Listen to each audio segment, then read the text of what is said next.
तो हेलो दोस्तों, आप लोग का स्वागत है हमारे एक और वीडियो में। तो आज हम पढ़ेंगे इतिहास चैप्टर फर्स्ट का वेरी मोस्ट इंपॉर्टेंट क्वेश्चन जो पेपर में आने वाला है। अगर आप इसको पढ़ लेते हैं तो 100 में 100 आपका पूरा नंबर आएगा। ध्यान से पढ़िएगा, इसको पूरा वीडियो वॉच करने के बाद शेयर जरूर करिएगा। तो ध्यान से देखिए, पहला निम्नलिखित पर टिप्पणी लिखिए। क्या लिखना है? टिप्पणी। ठीक, पहला ज्यूसेपे मैथ्सिनी, दूसरा है काउंट फैमिली दे टेबर, तीसरा है यूनानी स्वतंत्रता युद्ध, चौथा है फ्रैंकफर्ट संसद, पांचवा राष्ट्रवादी संघर्ष से महिलाओं की भूमिका। ठीक, अब हम देखते हैं उसमें पहला टॉपिक हमारा है ज्यूसेपे मैथ्सिनी। पहला टॉपिक हमारा है ज्यूसेपे मैथ्सिनी। देखते हैं, इटली का एक महान क्रांतिकारी जिसने यंग इटली नामक आंदोलन चलाया। ठीक, इटली का क्या था? एक महान क्रांतिकारी था। कौन? ज्यूसेपे मैथ्सिनी। किसने क्या चलाया था? यंग इटली नामक आंदोलन। तो पूछा जाता है यंग इटली नामक आंदोलन किसने चलाया था? विकल्प में ज्यूसेपे मैथ्सिनी। ध्यान से सुनिएगा, इसमें विकल्प का भी आपका क्वेश्चन क्लियर करते चलेंगे। ध्यान से पढ़िएगा सब लोग। तो हमारा पता चला कि यंग इटली नामक आंदोलन किसने चलाया था? ज्यूसेपे मैथ्सिनी चलाया, और जिसके फलस्वरूप इटली में एकीकरण की भावना को बल मिला। मतलब इसी के बाद हमें पता चला कि इटली में एकीकरण करने की भावना सबके अंदर जागृत हुई। फिर हम देखते हैं इटली के इस क्रांतिकारी का जन्म कब हुआ था? ज्यूसेपे मैथ्सिनी था।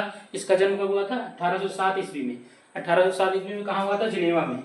ध्यान से सुनिएगा, मोस्ट इंपॉर्टेंट सब है, इसको ध्यान दीजिएगा। क्रांतिकारी का जन्म कहाँ हुआ था? 1807 ईस्वी में। कहाँ पर? जिनेवा में हुआ था। उसने 1848 ईस्वी में रोम पहुंचकर, कहाँ? रोम पहुंचकर वहां के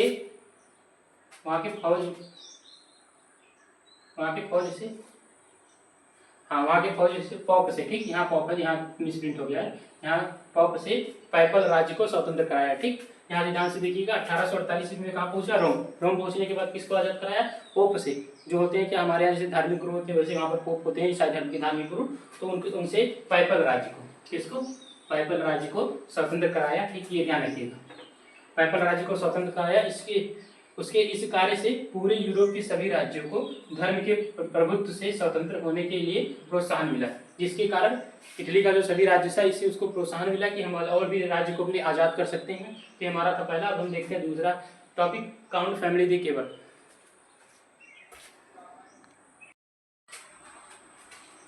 तो हमारा अगला क्वेश्चन है काउंट फैमिली दे केबर। ठीक, दूसरा टॉपिक जो हमारा था वही था काउंट फैमिली दे केबर। तो ये इटली के एकीकरण का वास्तविक श्रेय काबुल को ही जाता है। ध्यान से सुनिएगा, काबुल जो वहाँ का प्रधानमंत्री था, कहाँ का? सार्डिनिया पिडमेंट का। ठीक, हम देखते हैं इटली के एकीकरण का वास्तविक ठीक श्रेय किसको जाता है? काबुल को ही जाता है। काबुल को इटली का बिस्मार्क माना जाता है। ध्यान से सुनना, ये ऑप्शनल में क्वेश्चन आता है कि इटली का बिस्मार्क किसे माना जाता है? तो काबुल को। किसको माना जाता है भैया? काबुल को। ध्यान रखिएगा। तो इटली का बिस्मार्क माना जाता है। 1852 ईस्वी में वह सार्डिनिया का प्रधानमंत्री बना। तो याद रखिएगा, ये भी इंपॉर्टेंट पॉइंट है। तो पूछा जाता है काबुल इटली का प्रधानमंत्री कब बना था? तो 1852 ईस्वी में। ठीक, और तथा इटली के एकीकरण के कार्य में जुड़ गया। कब? जब प्रधानमंत्री बन गया, कहाँ? सार्डिनिया पिडमांट का। तो उसके बाद एकीकरण के कार्य में जुड़ गया और उसने अपनी कूटनीतिक चालों द्वारा इस कार्य को पूरा किया। मतलब कूटनीतिक चालों बहुत होशियार था। ठीक, उसके द्वारा उसने अपने इस कार्य को पूरा किया, मतलब इटली के एकीकरण को पूरा किया।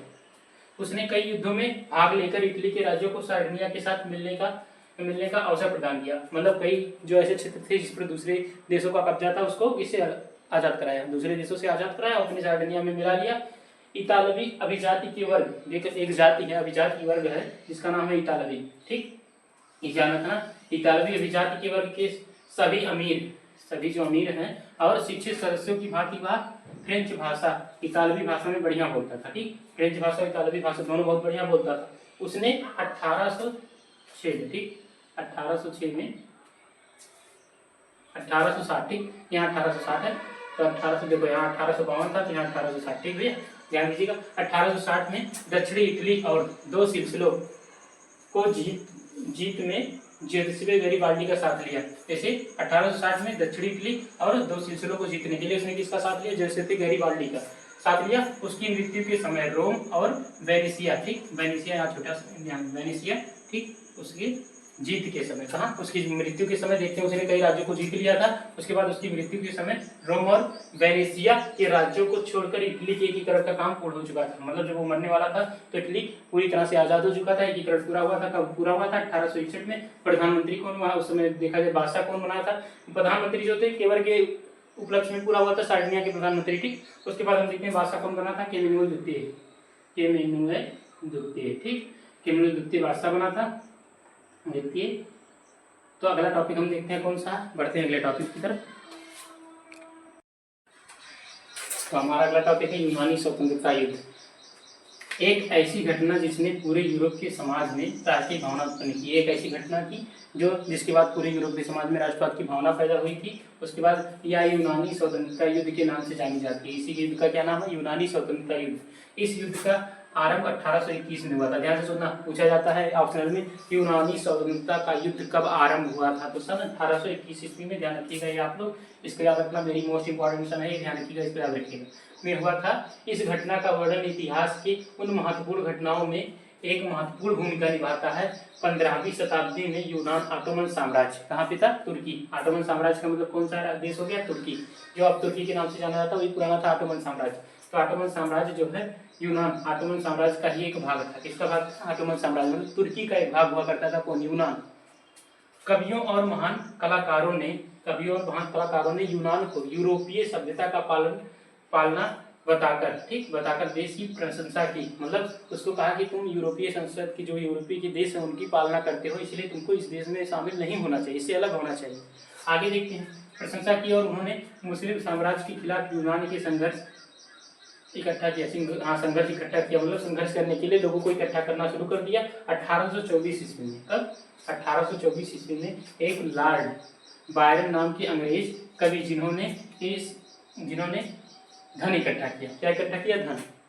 और धन इकट्ठा किया, यहाँ तक कि पूरे बल और साहस के साथ युद्ध लड़ने के लिए भी तैयार हो गए और युद्ध भी लड़े थे, परंतु अंत में तेज बुखार के कारण उनकी मृत्यु हो गई। कौन? ध्यान से सुनो, 1824 में एक लॉर्ड बायरन नाम के अंग्रेज कवि थे जिन्होंने धन इकट्ठा किया और युद्ध लड़ने के लिए तैयार हो गए और बाद में युद्ध भी लड़ा, परंतु तेज बुखार के कारण उनकी क्या हो गई? मृत्यु हो गई। अंत में आखिरकार 1832 की कस्तूनतुनिया की संधि में यूनान को एक स्वतंत्र राष्ट्र नियुक्त किया गया। कब?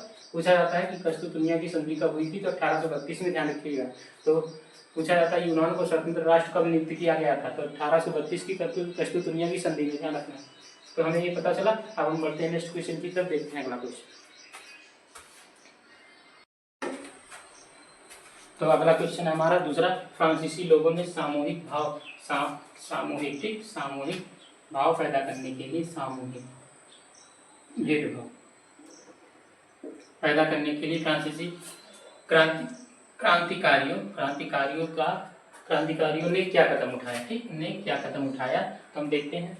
फ्रांस क्रांतिकारियों ने अनेक कदम उठाए थे, मतलब एक नहीं अनेक कदम, जिसमें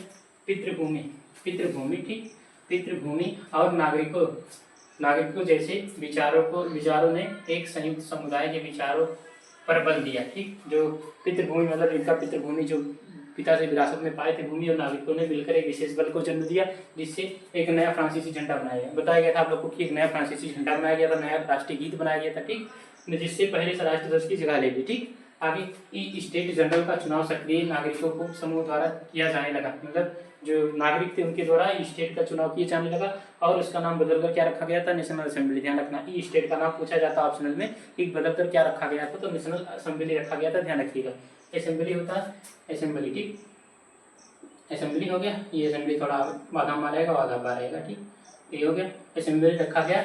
और उसके बाद एक केंद्रीय प्रशासनिक व्यवस्था लागू की गई, मतलब केंद्र के द्वारा प्रशासनिक व्यवस्था लागू की गई, और अपने भूभाग में ही रहने वाले सभी नागरिकों के लिए समान कानून बनाए। मतलब जो एक भूभाग में रहा करते थे नागरिक, उनके लिए समान कानून, सभी के लिए समान कानून बना दिया गया। फिर हम देखते हैं आंतरिक आयात निर्यात शुल्क। ठीक, आंतरिक आयात निर्यात शुल्क समाप्त कर दिए गए। जो आंतरिक आयात निर्यात शुल्क था उसको समाप्त कर दिया गया, और भार तथा मापने की एक समान व्यवस्था लागू की गई। भार और मापने के लिए एक समान व्यवस्था सभी के लिए लागू कर दी गई, जिससे सभी भेदभाव को खत्म किया गया। जो हम पढ़ रहे थे तो उसमें देखा गया था कि फ्रांसीसी क्रांति में हमने देखा कि बहुत बदलाव हुआ था, जिसमें नए झंडे को बनाया गया था, नया राष्ट्रीय गीत बनाया गया था, नया राष्ट्रीय ध्वज बनाया गया था।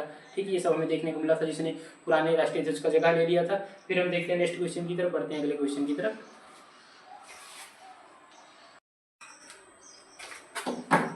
हमारा अगला क्वेश्चन है मारियाना और जर्मेनिया कौन थे, जिस तरह इन्हें चित्रित किया गया उसका क्या महत्व था।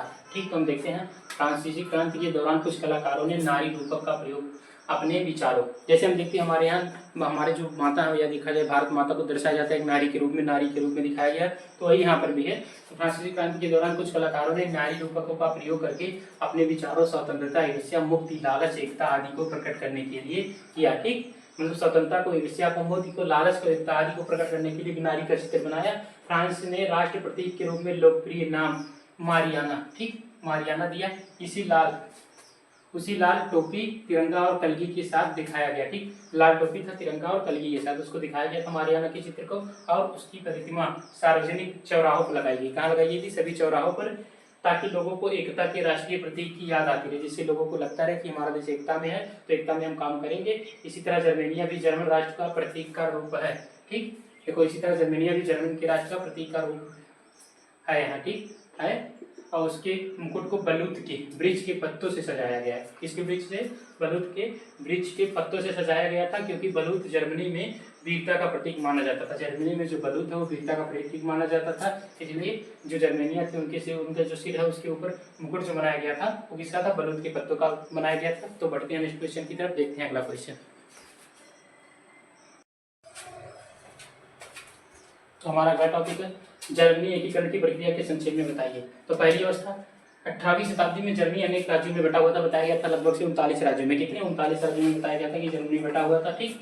तो जिसके कारण आर्थिक विकास बहुत ही धीमा, आर्थिक विकास जो था उसमें बहुत धीमा था। 1815 में जर्मनी के राज्यों को ऑस्ट्रिया के साथ मिलाकर एक जर्मन महासंघ की स्थापना की कोशिश की गई थी, लेकिन ये कोशिश क्या रही? नाकाम रही।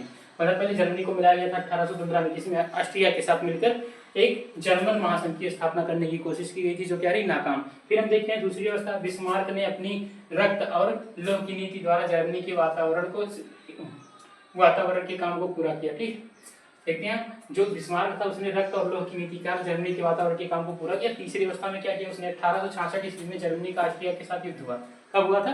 1866 ईस्वी में, क्योंकि बताया गया था कुछ क्षेत्रों पर कब्जा करके बैठे थे कुछ देश के लोग। तो पहले जर्मनी ऑस्ट्रिया के साथ युद्ध हुआ जर्मनी का, कब? 1866 ईस्वी में। विकल्प में आ सकता है, ध्यान रखिएगा कि जर्मनी का ऑस्ट्रिया के साथ युद्ध कब हुआ था? तो 1866 ईस्वी में। इसमें जर्मनी की जीत हुई। जर्मनी क्या हुआ? जीत गया। देखो जर्मनी जीत गया, जर्मनी की जीत हुई। और उसके साथ अनेक प्रदेश जैसे हैनोवर, होल्स्टीन, लक्जमबर्ग, कैसल और फ्रैंकफर्ट आदि आ मिले।